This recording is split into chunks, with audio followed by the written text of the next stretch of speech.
Hey guys, how's it going? It's Al. Welcome back. I've got another best ball draft for you on Underdog Fantasy. I did this draft. It's a real money draft, $3 entry fee with a bunch of my subscribers and viewers on twitch.tv/Al_Smizzle. I got the 12th pick in the first round. I took a zero RB approach to this one. So enjoy the draft. Let me know in the replies what you thought.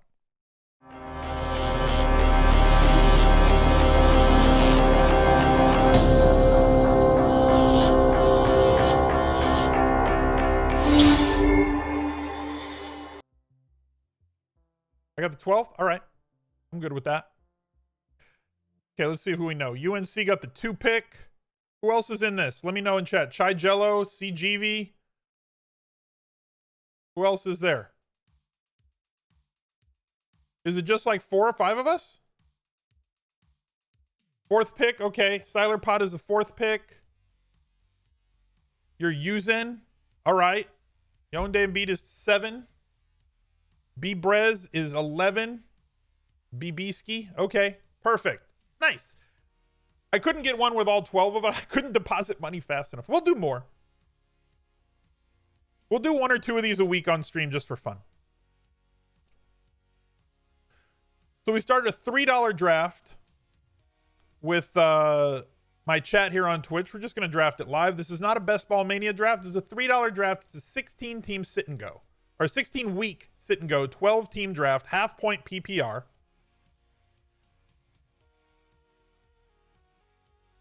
And we've got most players in this draft are subbed to Twitch. So it's kind of a members draft. Members only draft. We've all got our jackets on. We got the little buttons. I drew the 12th pick. All right, UNC. Now you're just trying to show off for YouTube with Clyde Edwards-Helaire at the 2 pick. Dalvin Cook at 6. That's where his ADP is. If you watched my Do Not Draft video, I would prefer other players behind him over Dalvin Cook. Unless his contract situation gets resolved, I would definitely pick Henry over Cook. And I have been picking Henry over Cook. Mike Thomas at 9 for CGV. Solid. Joe Mixon at 10. Standard.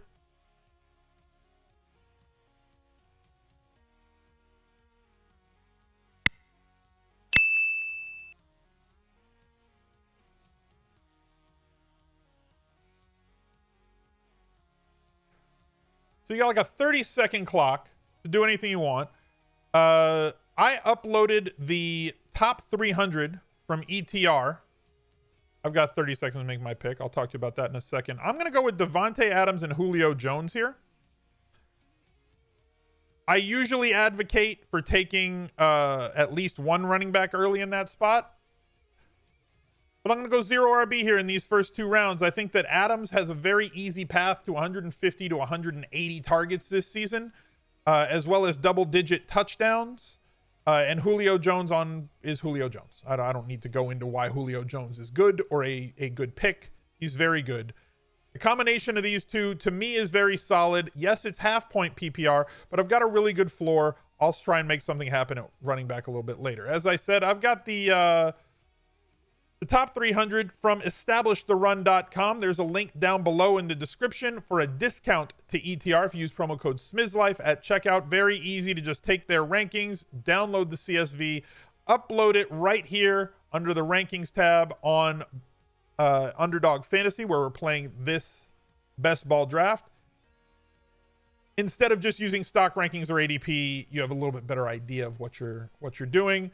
That discount of 10% off goes for all of their products, whether you're buying their NBA product, their in-season DFS product, or their draft product. I think it's like $30 for the Evan Silva draft kit. That includes all of the sites in terms of best ball, as well as your friends and family leagues. So great value there. And if you want the discount off the in-season DFS, I don't think you should turn your nose up at 10% off.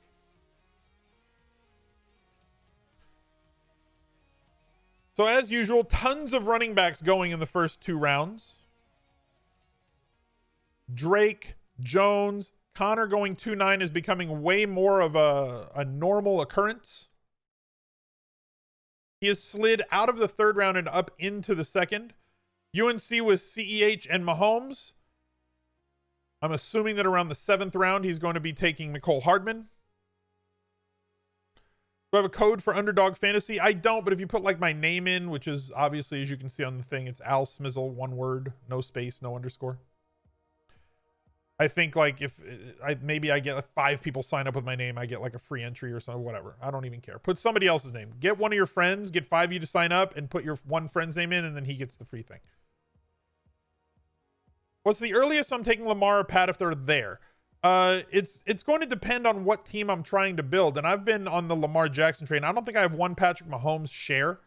I tried to get Lamar Jackson, or sorry, to get Patrick Mahomes in a bunch of stacks, but he never fell to me. If I was picking around the end of the first round, like a 10, 11, 12 pick, and I would take Kelsey and Hill and see if he could fall to me at the end of the third, and he never did. So I didn't end up with a lot of shares of him. When I'm picking at the top of the first round, 1, 2, or 3, I felt that it's kind of sexy to go with one of those top 3 running backs, whether it's CMC or Barkley or Ezekiel Elliott, then come back with a Baltimore Ravens stack on top of that super stud bell cow that you're getting in the first round. So that Baltimore stack with Andrews, Marquise Brown, and Lamar Jackson. I mean, if you get CMC and Lamar Jackson, you have the 2 highest scoring players from fantasy last year. That number 1 pick really gives you a lot of different routes that you can go, more so than most other picks seem to have done. You know? Siler Pot, you pulled that off in the bubble yesterday. Felt great. I know it does, right? And I know that, like, I'm a guy that likes to take mid to late round quarterbacks, right? I will advocate for the mid round guys right now, based on where they're going. CGV getting with Ridley there. Evans going at 10.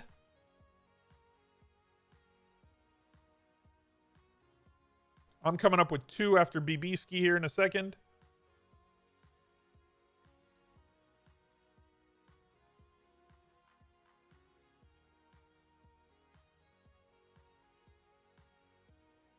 Adam Thielen, very good pick there. I'm going to go... Usually I would go A.J. Brown or Terry McLaurin here. And I could go with both of them. Kind of sexy, to be honest with you. I'm going to go with Terry McLaurin. I'm going to skip A.J. Brown. I'm going to go with DK Metcalf. I'm going to reach just a little bit because I know he's not going to be there for me on the way back. Metcalf led the league in terms of end zone targets last year. I feel that I have 4 wide receivers who could have double-digit touchdowns this year. The one that I think might not would be Terry McLaurin. And that's just based on his offense. That he might end up with 8 or 9. His targets should jump this season to somewhere in the 125 to 150 range. Based on where they should be this year, based on their pace speeding up with Washington, his maturation as a second-year wide receiver. DK Metcalf led the league in terms of end zone targets last year. Also a deep threat. Should see a bump in his targets as well this season. Devontae Adams and Julio Jones as good as it gets at that position. So I'm pretty much set at wide receiver. I'll make some stuff happen at running back as the draft goes along. Do I rate those 2 wide receivers over A-Rob? I'm not buying the Bears this year. I think A-Rob's a great wide receiver. I'm just not buying that offense.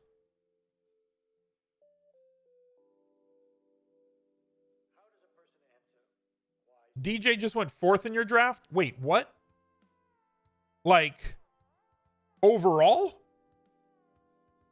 I mean, I'm the biggest David Johnson stan that there is in the fantasy world, but like, oh, in the 4th. Okay. And the 4th is fine.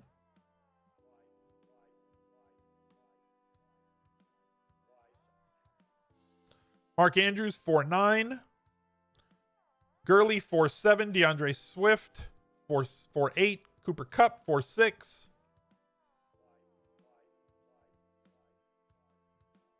Robert Woods, 4.10. I got a lot of Ram stacks this year, too. There's certain stacks that just work out. Now, I don't have a Ram stack with Woods, Kupp, and Higbee, but I do have one of the 2, Higbee, Goff, and then I can come in the 17th or 18th round and get Reynolds if I want.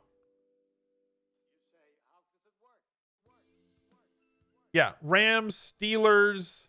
There's some other ones that I think are very good picks. Ertz at 412. I think he's one of the best values overall in drafts right now. I think Zach Ertz right now, where he's going at the back end of the fourth, top end of the fifth, is one of the single best picks on the board. Pace 146, thank you for the 11 months. UNC with Will Fuller at 5'2". There's a lot of talent on the board. You just got Ertz at 6.2. Seems like that shouldn't be allowed. That's what I'm saying. Ertz plus Wentz stacks. Right? You can get an Ertz, Rieger, Wentz, D-Jack stack really cheap right now. I think it's the easiest stack to build. And, like, if you're drafting in the middle of the rounds, right? Let's say you draw like a 5 through 9 pick, right? Mid-round pick. That pick lends itself to stacking those things. Kareem Hunt, middle of the fifth. That's about where he goes.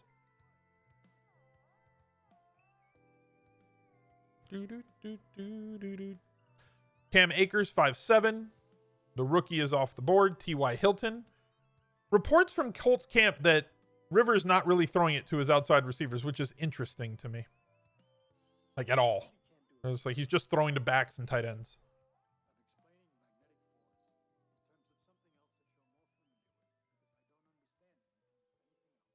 News came out this morning that David Montgomery left practice with what looks like a strained groin. We're going to have to wait and see for news on that and how late he's going to be out. Obviously, he's going to fall from where he was or is being drafted in this draft. He's going to probably linger up here until somebody just bites the bullet and goes for him.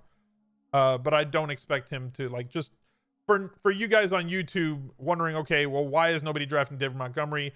That's why nobody's probably drafting David Montgomery in this draft. I am going to go for Le'Veon Bell as we sit here at the 60th pick. I think it's too much value to pass up. I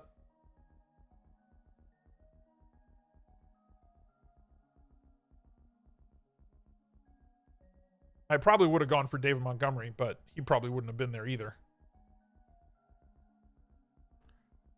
I'm going to take Mostert. I know that he's not going to be involved in the passing game at all, but the team that should be playing from ahead. This is a best ball draft, meaning that we're going to draft 18 rounds. I am way less concerned with having players with the same bye week. This is not a head-to-head league. This is not something where I have to worry and say, well, I'm not going to get, I'm not going to be able to have these guys. It's a best ball league. I don't have to set lineups. It picks the best players to fill out your quarterback, 2 running backs, 3 wide receivers, a flex. It picks them based on who has the best weeks. So what you really want to make sure is that you have depth, because these leagues are no transaction leagues. There's no free agents. There's no waivers. There's no trading. If your players get hurt and they're out for the season, bye. That's it. They're gone. So if you lose players, you just lose them. So you want to make sure that you draft depth at each position. For me, in an 18-round draft like these that are on Underdog, I tend to draft, this season specifically, 3 quarterbacks, 5 running backs, 8 wide receivers, 2 tight ends. You may be different. You may draft the 3rd tight end. Years past, I only drafted 2 quarterbacks and I would ride with it. This year, with the possibility that players might test positive for COVID-19 and be out for 3 weeks, imagine if that happens to one of your quarterbacks and your other quarterbacks on bye. There's too much opportunity cost to leaving an empty quarterback spot. For me, when your quarterback in best ball should be scoring 18 plus points every single week, it's a pretty big matzo ball to leave out there to get a 0 from there, as opposed to possibly hanging a 0 at tight end, where your tight end might get you like 6 or 8. So for me, it's just a numbers thing. If I'm going to miss points because of injury or because of sickness or whatever, I'm going to probably try and miss those points at a position that has a lower floor than the other one.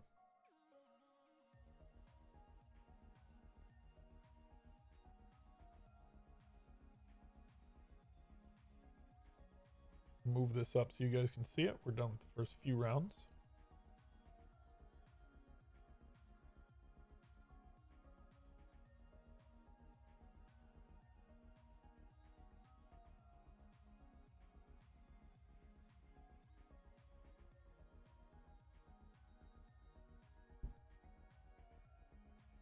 Dave Montgomery finally goes at 6'9". Nice. The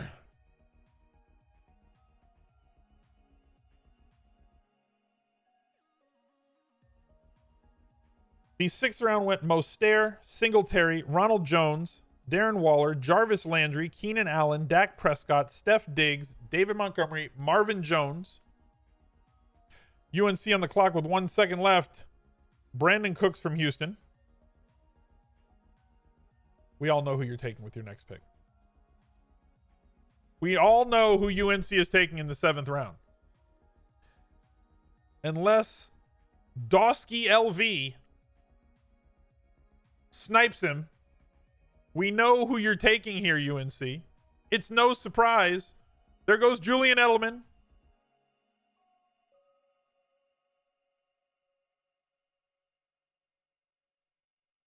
At the turn, 16 seconds left on the clock.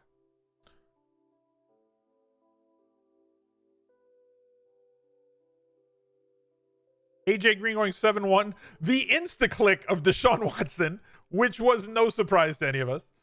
His first stack is a premium one. And this is why I'm kind of advocating for these mid-round QBs, right? If you want to get Lamar Jackson to go along with Christian McCaffrey, I'm totally fine with that. I don't mind it at all. You know, if I get Lamar Jackson, it's fine to have naked Lamar Jackson without a stack. But if I'm going to get him, I'm probably going to try and stack him with Andrews and or Hollywood Brown. Not a necessary thing to do. Jalen Reagor going in the 7th is higher than usual.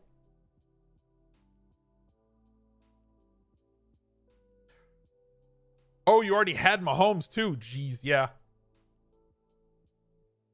That's too high quarterbacks. That I don't know. Like if I had Mahomes, I think I would probably wait to get my second quarterback. But like this is what I'm saying. You fill out this in rounds 5, 6, 7. These Deshaun Watson, Cooks, Fuller teams all really look good. Like when you look back at the end of the draft, those all look really good. At the end of the day, you look back at those drafts, you're like, man, I got a double stack with two guys that are going to be very, very utilized, should have a 18 to 25% market share of the targets on that team, as well as a quarterback that gives us rushing upside. Zach Moss in the 7th. Okay, this draft is off the charts right now.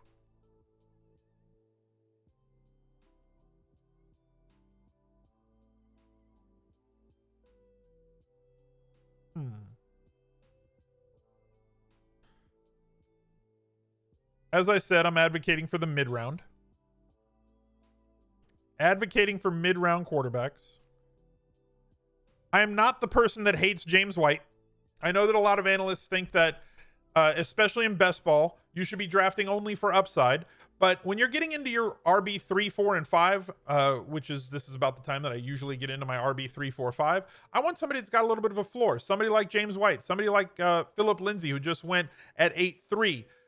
They have a carved out role on the offense. Now, is James White ever really going to handle 70% of the snaps and get 15 plus touches a game? No. Is this half point PPR? Yes. So it's not as dominant as it is if you're drafting him on, like, say, DraftKings, where it's full point PPR. But you're getting somebody who you know what his role in the offense is, does contribute with some touchdowns. We have a quarterback there in Cam Newton who definitely uses his running backs, as we've seen the last few years, which was a question with CMC a couple years ago, but now we know that he is more than comfortable throwing to running backs than he was the first 5 years or 6 years of his career. So I don't hate that James White as a floor pick, especially if I'm looking for ceiling out of my other plays. I just need to develop 2 running backs that can just play for me every week and not hurt me. And James White won't hurt you, but I've got plenty of ceiling at my wide receiver spots for me to be able to really be a little bit, as aggressive as I was at wide receiver. I need guys that are going to be on the field for me, and then I can pick a 4th and a 5th running back that might have a little more ceiling. There's nothing wrong with taking a floor guy. Jamison Crowder in 8, Kyler Murray, Tony Pollard in 8. Everything's going higher in this draft than it usually does. Henry Ruggs, who has been like a 10th round pick, going at 8-6. CeeDee Lamb, sort of the same thing. Tyler Higbee going in the 9th. Mecole Hardman going 8-4. I told you you're going to have to draft him in round 7 if you wanted him, UNC.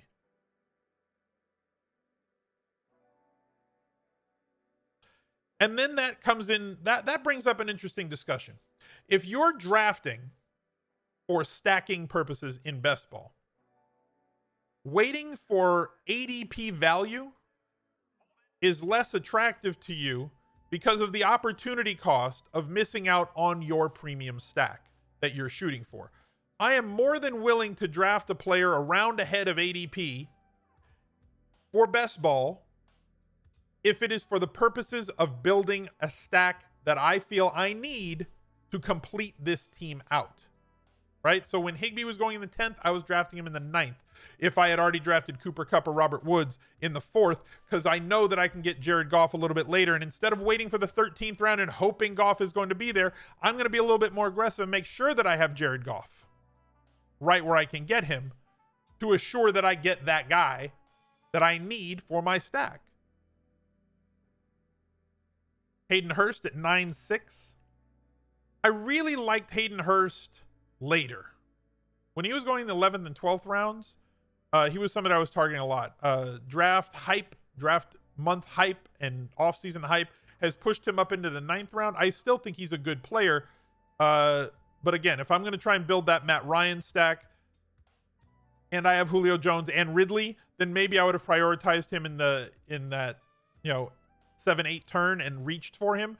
But as it is in the 9th, if I'm drafting him for straight up value alone, I don't know if I take him there. Tariq Cohen at 9-7, certainly an interesting pick. He was somebody I was going to take at this next pick, especially with the David Montgomery injury, and how much I think that he is going to contribute this year without an injury.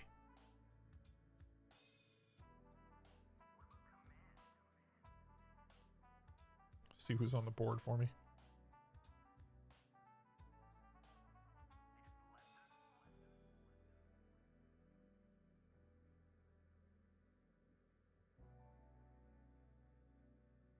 Madison at 9-9. His stock is climbing recently because of the Dalvin Cook contract news that was tweeted out by Adam Schefter during the Fantasy Football Marathon on ESPN.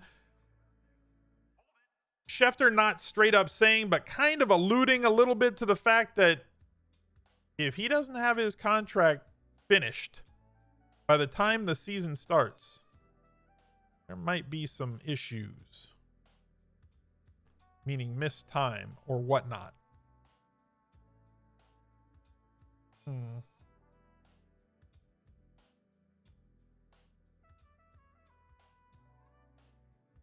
go with Shep. Sterling Shepard at 109, basically right at his ADP. Mike Gesicki at 108. I'm not going to get him on the way back, right around his ADP. With the injuries that they have in Miami, you've got a player who's going to probably lock in 6 to 8 targets a week until they can get all of their guys back at a position where players don't usually get 6 to 8 targets a week. Obviously, a first-class athlete at his position, like 99th percentile, basically across the board. BBski with Djax and Wentz. That was going to be the route that I was going to go. If Jackson fell to me, I was going to take both Wentz and Djax there to build that Wentz stack. Do you have the full Eagles stack? Wentz, Djax. No. So just Wentz and Djax. That was going to be the way that I went there as well. Damian Harris in the 10th. Running backs really going ahead of ADP in this draft, or at least ahead of the ADP where I'm used to seeing them. But again, this is going to be a sharper draft room, I think. Fitz, Williams, Gesicki has been really easy to get. Yes. And while I think that Fitz is the better option at quarterback there over Tua, at least for this season for fantasy purposes, how many weeks is Fitz going to start at quarterback? In your opinion, chat. How would I rank Tate, Slayton, Shepard? And then obviously Ingram as well, right? Because there's those 4 guys. My issue with them is it just comes down to ADP. Slayton's ADP is way higher than the other two guys. Like almost out of character higher for kind of what it should be. People are really paying to get Slayton. Slayton almost made my do not draft list, but I crossed him out and picked somebody else. You were going to take Ryan if I didn't? Fair.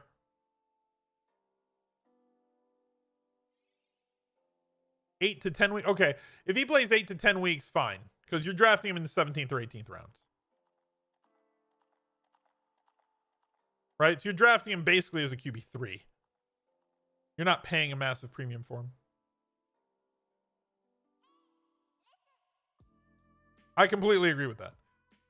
Hoosier Panthers says he expects Tua to start week 5, and that's possible. What is their bye week?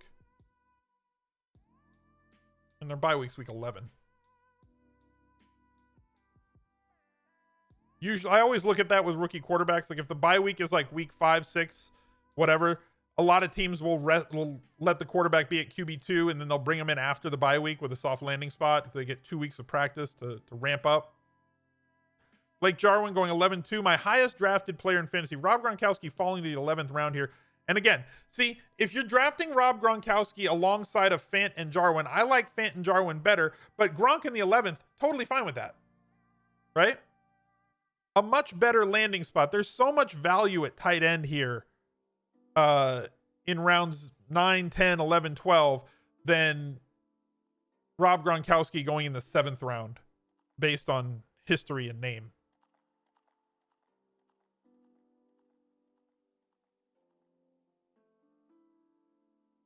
Manny Sanders, 11-5. Little tight end run there, huh? We had Hawkinson go at 10-8, then Noah Fant, Rob Gronkowski, Blake Jarwin, Jared Cook. Now the quarterbacks are flying off the board. Cam Newton. Preston Williams in the 11th is a really good pick. Marlon Mack at 11-8. Camp reports are saying that he is doing an awful lot better at catching the ball. Like they're actively working on getting him catches right now.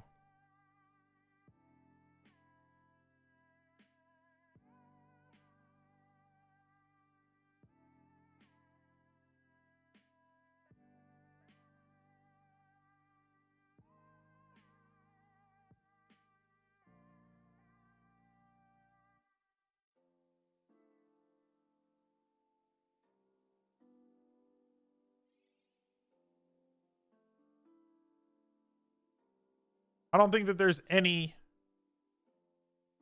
of those guys left. I really don't.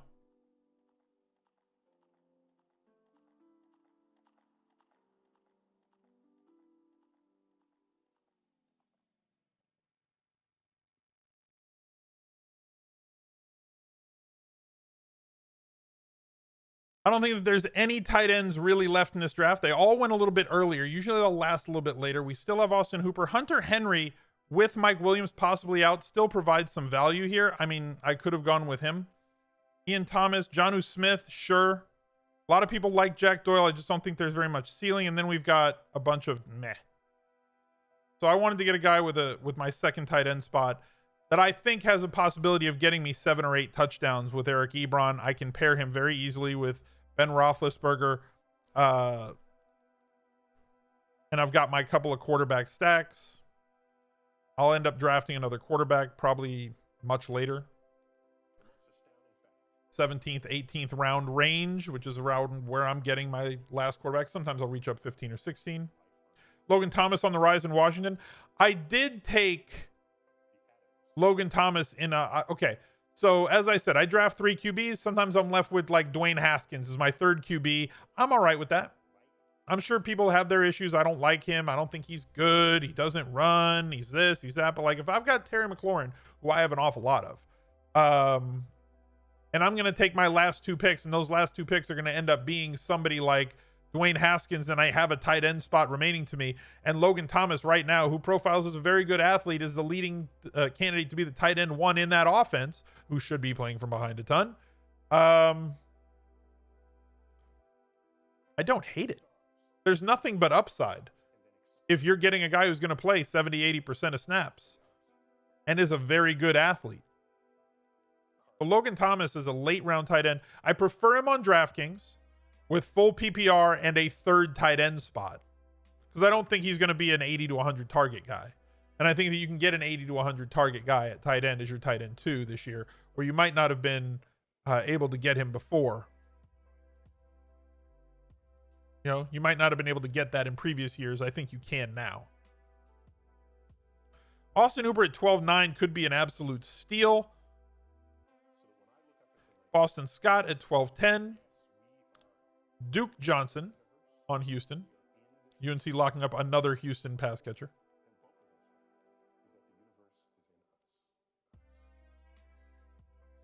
What draft software is this? This is Underdog Fantasy. It's a brand new site. It was created by the makers of Draft, the Draft app. If you've played on their best ball drafts on your phone or on desktop in previous years, they now created a new app.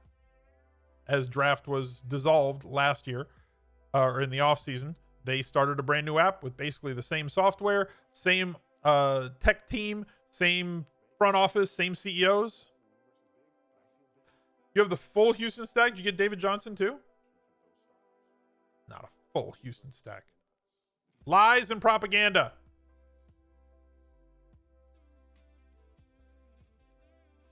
Time to get stills. Brett Perriman going in the 13th could be a steal. Washington, the secondary back to CEH in Kansas City. Lazard, great things coming out of camp from Alan Lazard in Green Bay. If he turns into a reasonable wide receiver 2, that could explain why they did not draft a wide receiver in this draft, because they were possibly extremely high on Lazard, but we'll see. Jefferson is somebody that I expected a lot from. With the draft capital that they paid on him, what I saw from him in college, all those sorts of things, is not really shown up, at least to the coach's expectations so far this camp. And his stock has been plummeting.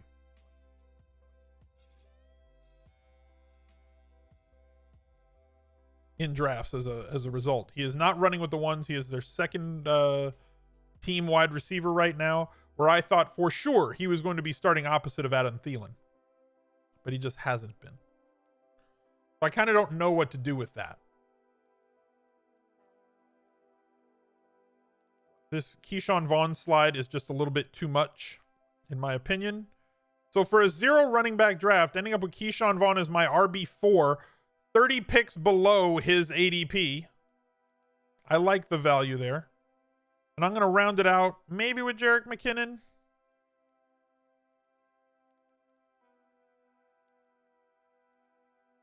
Now wait. 8 seconds left. Give me N'Keal Harry. Also somebody who's fallen. He was going in the 10th and 11th rounds. Has not had a very good camp. But again, 4-round discount on kind of where he's been going in drafts. Drafting him as my RB6 here, falling below his ADP. Underdog updates their ADP every single morning. So that represents the drop that we've seen, and I got him at an even greater discount by a round and a half versus where his current ADP has been sitting. And I think that they have I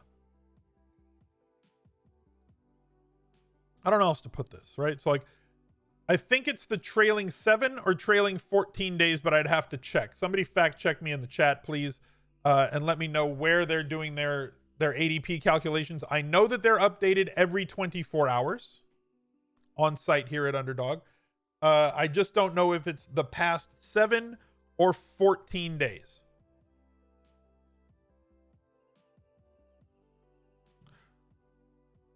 Pittman Rivers stacks feeling a little worrisome after the reports out of Indy. What are the reports out of Indy? The reports out of Indy are that he's throwing to his running backs and tight ends and not to his wide receivers. I mean, he's going to have to throw some passes to the wideouts. And Pittman hasn't looked great either. from what the beat writers are saying. Like, a lot of the stuff that I'm telling you during this draft is secondhand information. It's what I've read from all the camp reports that I've read and beat writers and everything else. So, like, I'm not saying take it with a grain of salt, but, like, I'm not sitting here grinding camp tape. I don't have any preseason games to go off of. Rookie wide receivers, how often do they look great? I mean, recently, like in more recent years, much better than in previous, like the past decade. And we do have a couple of rookie wide receivers who have looked excellent during camp. Rieger in Philly has been amazing, like glowing reports out of that camp for him. And Ruggs for the Raiders, they've said that he is extremely impressive. So there's more than a few. As well in Denver. Jerry Jeudy has also looked really good. McLaurin last year was impressive during camp. CD Lamb, yeah, but my problem was, okay, so Rhaegar and Ruggs don't really have an issue with targets. I think CD Lamb has a path to a good amount of targets, but he's the fourth and maybe the fifth mouth that's going to get fed on that team, right? I do think that there's the argument that they were the number 3 passing offense last year, or Dak was the number 3 quarterback in fantasy last year, let's say. And they were playing with a coach that historically, based on his play calling, throws the ball a ton less than their new coach does. So there's room for growth in that Dallas passing game offense.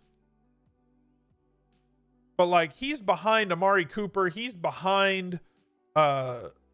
he's going to play the slot. So, like, I'm saying target-wise. He's behind Amari Cooper. He's behind Gallup. I think he's behind, or going to end up behind, Jarwin. We know what Ezekiel Elliott's going to command. I think that Pollard is going to eat into some of those targets as well. I don't see it as a simple, well, Cobb had 83 targets out of the slot last year, so he's going to have 83 targets because he's just going to step into that slot duty. And go ahead, giggle all you want at duty.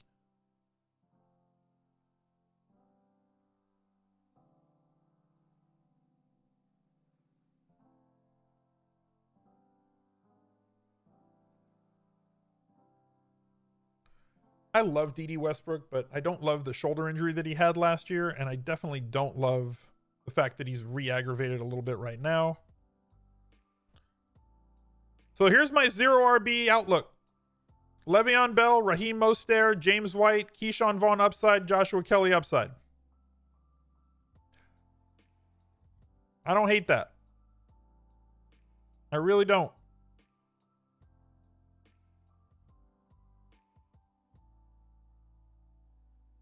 I'm going to go Dusty. Cole Beasley in the 16th. Yes, he's Dusty. No, there's no ceiling. Yes, there is a floor.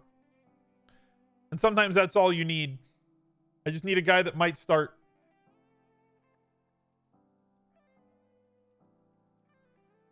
I mean, look, I'm not saying that he's going to get less than 83 targets. I think that that's right on par. Like, 83 targets is really good for rookie. And I think he's a tremendous prospect.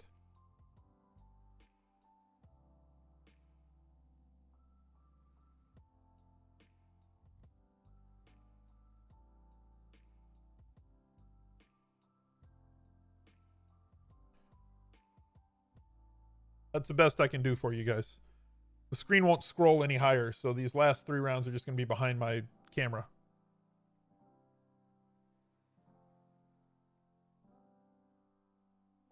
You made a mistake? What happened? What mistake did you make? Greg Olsen? Well, Alshon Jeffrey, if he comes back. John Ross is a good pick.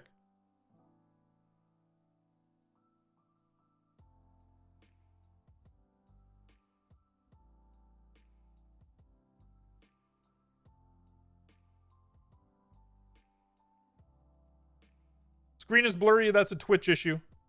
Refresh your page. Will I win 1 or 2 Millie Makers this year? God, I hope I can win 1.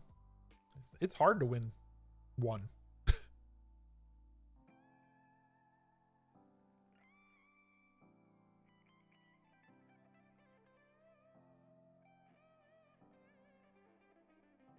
I've got a first and a second in the Millie Maker. I've got a whole lot of top 25s.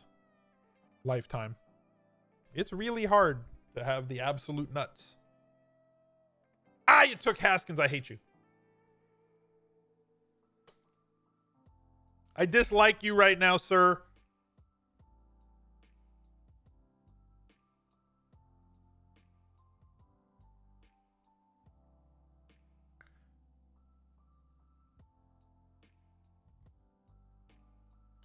So finishing up these drafts, as I said before, I will typically end these drafts with 3 quarterbacks, 5 running backs, 8 wide receivers, 2 tight ends. Before these last 2 picks, I have Matt Ryan, Ben Roethlisberger. Both are paired with one of their pass catchers in a single. This is a sit and go league, a single serving league. We're going to play 16 weeks. Whoever has the most points wins.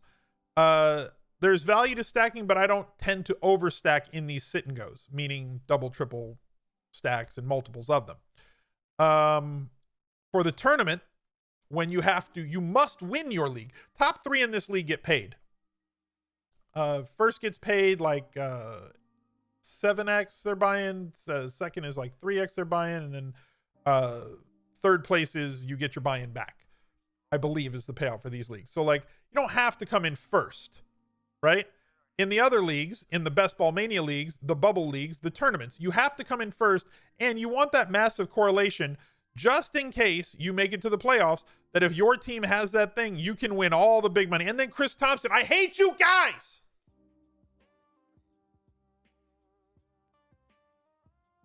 I dislike you. See, I was going to go Gandy Golden and then go with him. I'm going to go with BC Johnson, who is currently a starting wide receiver. And then there's absolute dust. Let's go with Fitz. Fitz to pair with Gesicki. Ryan to pair with Julio Jones. Ben Roethlisberger pairs with Eric Ebron.